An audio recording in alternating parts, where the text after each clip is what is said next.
halkan waxaa ka bilaabatay maxkamadeynta rag loo haystay dilka Allah u naxariistay gudoomiyihii degmada Hodan Cabdixakiim Cabdiraxmaan Ciise Dhagajoon dilkaas oo ka dhacay howlwadaag January 2020 sanadkan labada dhinac ee dacwadda ayaa bilowga garmaqalka dood iyo difaac ka kala galay qodobada ee xafiiska xeerlaalinta ku soo eedeeyeen 8 sane oo mid maqanaha yahay waa kan abukaata Cabdullaahi Macallin Muxudiin Dudaye oo duraya qodobada eeda waafaqsanay qodobada 25 26 24 xeerka habka ciqaabta Soomaaliya oo gungaarka oo ka soo baxay inay u arkeen arintan inay shil aheeday inuu maxkamadda horteeda ka qaray dawo ku mahadsan yahay sharcigu waxaan rabaa waan garanay baaritaanka hore iyo gungaarka hore wuxuu waafaqsanay qodobka 26 in eedda la waafajihayo baaritaankaasna waxaa sheegay qodobka 70aad waa waxaan hadda ka doodayo in dhibanayaashu hadday soo cabtaan lala fadhiisto dhibanayaasha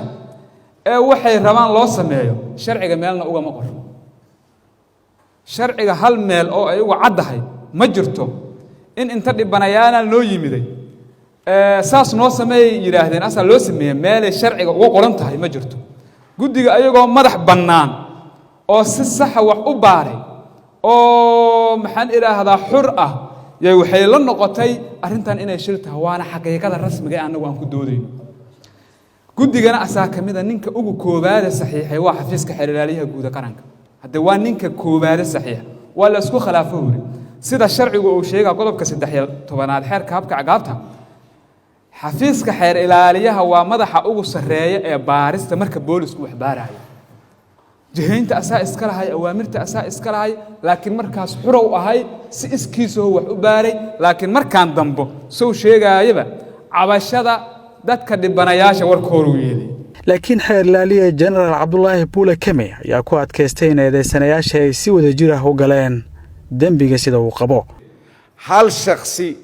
kamida oo ahaa ninkii sahanka camal u ahaa oo halka inta la geeyay gacanka ku hadal la yiri markii baawurku soo dhaafo oo soo sheegay maahane inta kale rasaas bay rideen hawlgalkii qayb bay ka ahaayeen halka shakhsina maxkamadda markii maraga ay dhageysto doodeena dambe ayaan rabnaa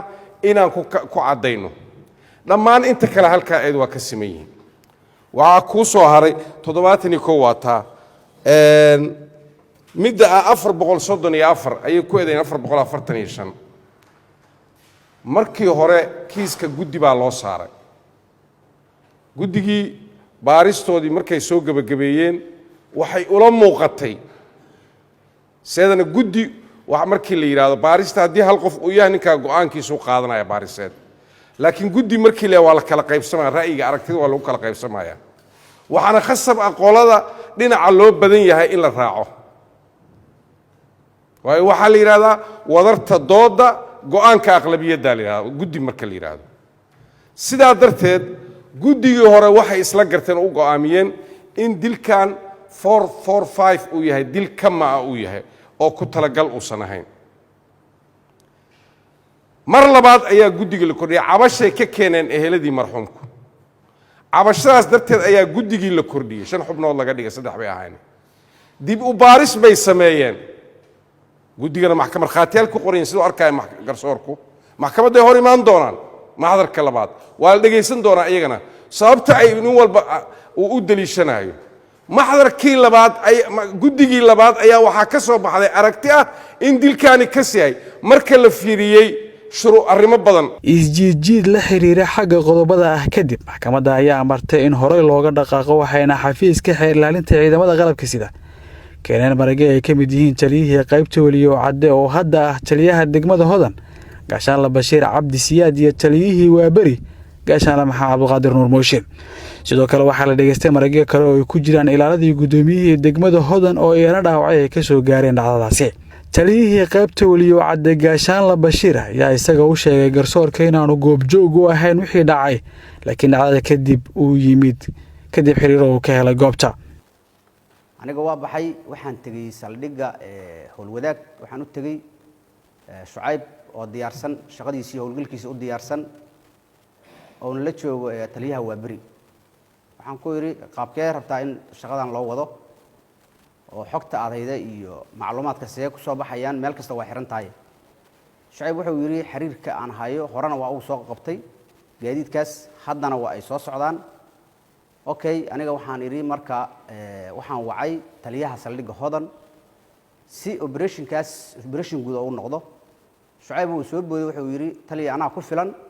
wax barbaleenna ma lahan dhammaan yaan ku wada dhafrin shaqadaasna anaa qabanaya sidaas ayuu operationkii hawshii uu ku galay بعدين waxa igu xigtay rasaasta dhacaysa anoo kormeer isaga socda wuxuu gacanka iga soo siiyay in baawur oo xabadeeyay rasaas isku fureen بعدين gaarigii oo gadaal u baxay riifis oo gashaday waxaan ku yiri wax khasaara ma jiraan wuxuu yiri kama faahfaahin karo wax khasaara waa soo baxay meel dhax intaan soo maraa wadana mar labaad igu soo celiyay wuxuu yiri waa gudoomiyada degmada Hodan maxaa gaaran ku yiri igama uusan jawaabin sidii ayaan goobtii ku imid waxaan la kulmay kabacdi dhimashada gudoomiyihii dhaawaca dadka anagu soo horeeyay darawalkii u waday gudoomiyaha gaariga ayaa aqoonsaday meelayran oo soo mara ayadoo qoray la igu haayo waliba staafkii yar hadda maqan oo la yiraahdo Arab aqoray ugu qabtay wuxuu waa taliye Bashiir ka daa qoriga sidii ayaan ku imid waxaan xaqiijiyay gudoomiyihii dhimashadiisa dhaawacoodii aan aruuriyay kabacdina tilaabada iga gudbooneed saraakiisha aan u yeeray waxaan ku yiri nin walba staafka oo wato qoryaha ka qaado saldhigana ugu wada xareeyay gaashaale maxamed cabduqaadir nuur mooshin taliyihii degmada Waaberi oo isna habeenkaasi goobjoog u ahaa dhacdada ayaan tilmaamin bilowga wixii dhacay cidii iska lahayd mas'uuliyadooda laakiin isagu uu ka jawaabay wicitaano kale oo la xiriira howlaha amniga degmadiisa oo xilligaasi ay ka socdeen dhac loo geysanayay dadka kooxa burcadan ay geysanayeen laba askari ay hartay taleefanadii ku hadlaayo askartii ila joogto baahan mar waxa ka war helay gaari break gaari iyo xabadii markay dhaceen oo aan xabadii dhaceen oo soo degay askarta kamida labada askari oo joogto mid kamida wuxuu ugu yiri taliya joog dhaqaaqin aniga dhar caadi ah oo sida habeenkaas dhar caadi ah oo taliya dhaqaaqin joog meesha joog mooto guduudan oo meesha luuqa aan ku jiray horteeda iga muuqda waxa ku dhac dadka wada aaw ma waxba ku dhacay markii dambe oo aan soo baxnay oo saas aan soo baxnay waxa noo maaday nin askarigi bishaar oo noo maaxbadi markay dhaceen oo luuq aan saas uga soo baxay bishaar noo maaday oo yiri gaariga waxa wato gudoomiyihii Hodan aawato dhaawaca jiro halqaad Shucayb Cabdi Maxamed oo ahaa taliyihii degmada Howlwadaag waa isku duwaha iyo ka jawaabida xog kamid ah howlihii loo wakiishay maalmahaasi waxay booliiska gobolka Banaadir ka jawaabayeen howlgal kaasi oo daarnaa ka hortagida jaadka magaalada ka soo gala xeebaha balse aan soo marin hubinta nidaamka ay ugu tala gashay dawladda sida ay sheegeen qareenada iyo taliyayaasha marag ahaan u joogay maxkamadda taliya Shucayb waxa uu ujeedkiisu ahaa ka hortagida jaadkaasi oo dawladdu diiday laakiin dhacdadaasi ay ku dhacday filawa qareenada wadooda sanayaasha ayaa sidoo kale su'aalo weydiiyay maragga ay ka mid yihiin darawalka iyo ilaaladii gudoomiyihii degmada Hodan oo iyagaba aan qiyaasi karin sida ay u dhaceen habeenkaasi xabadii markii lagu bilaabay xabadii koow aan ay u dhacday gaariga waan ka dhacay gaariga markaan ka dhacay gaarigii darawalka gadaal oo la baxay anigu meeshii aan ku dhacay hal xabba ayaa igu taala markaas qorigii oo aniga faniinay ayaan raadsaday waa soo qabsaday nimankii xabadeynayay actor ayaan ku dhacay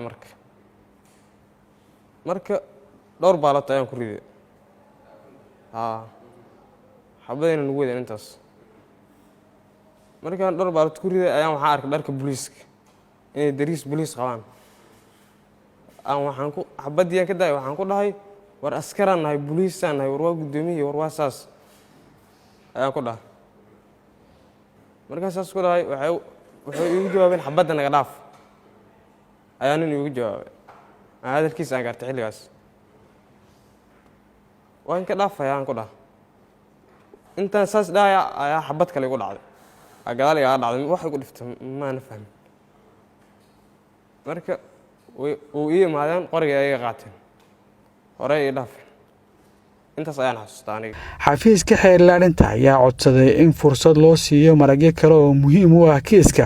sharaxaadda qaybta cilmi baarista dembiyada ee forensic dhageysiga guddiga baarayaasha kiiskan waxa uuna maxkamadda ka codsaday jenaraal cabdulaahi buule kamey in la siiyo wakhti kale uu ku soo dhammaystiro dhammaan qaybahaasi oo muhiim u ah kiiska marxuum Dhagajuun. maxkamadda ayaa aqbashay dalabka xeer ilaalinta sida uu ku soo xiray fadhigan gaashaanle sare xasan cali nuur shuute gudoomiyaha maxkamadda darajada koowaad ee ciidamada qalabka sida ee ah in dacwada mar kale la isugu soo laabto oo dib loo dhigo sidaa darteed garmaqalka dhanka ka ahaa 7 eedeysane ee maxkamadda hortaagan iyo eedeysanaha maqana baxsadka ah intaas ayuu maanta ku egyahay maxkamadda ayaana dib ka soo sheegi doonto xilliga iyo waqtiga la mudeynayo. هذا وما سنت عبد القادر عيسى warbaahinta qaranka Muqdisho.